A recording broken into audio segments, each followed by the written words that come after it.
In this video, we're going to look at how to do a software update on JWEI's JWCAM. So first of all, we need to take note of our version number, which is at the top of our software here. So 13210530. Then we're going to go into Other, we're going to go to About, and then we're going to go to the Update button down here. I'm going to press Yes, Yes again, and then we're going to allow it to do its update.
Once the update has been complete, it will ask you to shut down the software. So I'm going to press OK.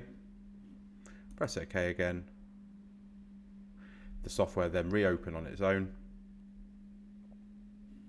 And we can now see that we've got a new version number at the top here. Now that's been done, I need to reset the table and carry on cutting. So that's how we do a software update on JWEI's JWCAM software.